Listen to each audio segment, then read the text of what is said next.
सविता और महेश भाई बहन थे। दोनों एक दूसरे से बहुत प्यार करते थे। दोनों हमेशा एक साथ स्कूल आते जाते थे।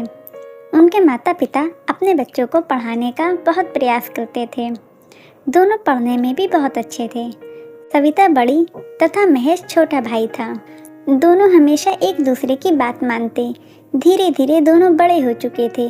उनकी पढ़ाई भी लगभग पूरी हो चुकी थी। कुछ ही दिन बाद सविता की नौकरी लग गई। अब वो अपने भाई को और ज़्यादा पढ़ने के लिए प्रेरित करती।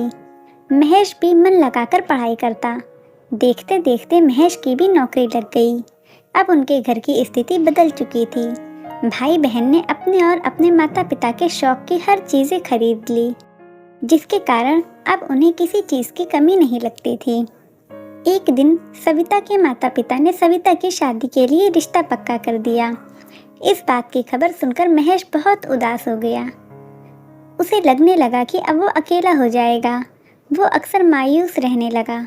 उसका मन ऑफिस में भी नहीं लगता था। वो अपनी बहन के सामने भी जल्दी नहीं आता था। सविता महेश के अंदर चल रही सारी बातों को समझ रही थी, लेकिन वो कुछ नहीं कर सकती थी। एक दिन सविता ने महेश से पूछा, क्या बात है महेश, आजकल तुम बहुत उदास रहते हो। उसकी बातों को सुनते ही वो कुछ टाल मटोल करने लगा। लेकिन सविता ने फिर से पूछा, महेश आखिर क्या बात है जो तुम किसी से ज़्यादा बोलते नहीं। महेश कुछ नहीं कहकर अपना मुंह पीछे की तरफ कर लिया। उसकी आंखों से आंसू रुकने का नाम ही नहीं ले रहे थे।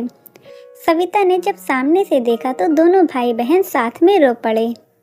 महेश के माता पिता ने दोनों को बहुत समझाया। सविता की शादी हो गई। वो अपने ससुराल चली गई। अब महेश कुछ दिन अकेला महसूस करता रहा।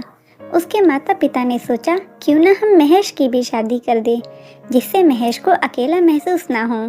कुछ दिनों बाद महेश की भी शादी हो गई, लेकिन महेश अपने बचपन की यादें भुला नहीं पा रहा था। महेश हफ्ते में लगभग 2 बार अपनी बहन से मिलने जाता। दोनों मिलकर अपने पुराने दिनों की बातें करते और खूब हंसते। सविता कोई भी त्योहार होता महेश के साथ ही मनाती थी। सविता और महेश के बच्चे भी हो चुके थे, लेकिन दोनों के अंदर अभी भी वही लगाव देखने को मिलता था। कुछ साल बाद उनके माता पिता की मृत्यु हो गई। सविता उस दिन बहुत रोई। कुछ ही दिन गुजरे जब महेश ने सविता को कोर्ट में पहुंचने के लिए कहा। तो सविता के अंदर तरह तरह के ख्याल चल रहे थे कि उसका भाई ने उसे कोर्ट में क्यों बुलाया है। कोर्ट पहुंचकर महेश ने सविता को फाइल में रखे कई पेजों पर दस्तखत करने के लिए कहा। सविता ने महेश से पूछा, ये किस चीज़ के कागज़ है। महेश ने कहा, बहन ये हमारे घर के ज़मीन जायदाद के पेपर है, इसलिए मैं आधे हिस्से में तुम्हारा नाम लिखवा रहा हूँ, क्योंकि इस पर तुम्हारा भी हक है। सविता ने महेश से पूछा, तुम ठीक तो हो ना? क्या ज़रूरत है ये सब करने की? हमारे पास सब कुछ है महेश, हमें कुछ भी नहीं चाहिए।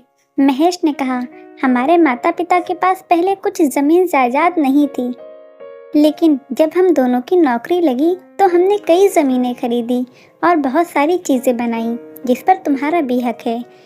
लेकिन सविता ने महेश के किसी भी बात को स्वीकार नहीं किया। महेश की सोच को देखकर सविता बहुत खुश हो गई और भगवान से कहने लगी कि हर जन्म में उसको महेश जैसा ही भाई मिले। इस तरह से महेश और सविता ने भाई बहन की एक बेहतरीन मिसाल पेश की और महेश ने ये साबित कर दिया कि माता पिता के बनाए वसीयत में जितना हक बेटे का है, उतना ही हक बेटी का भी है।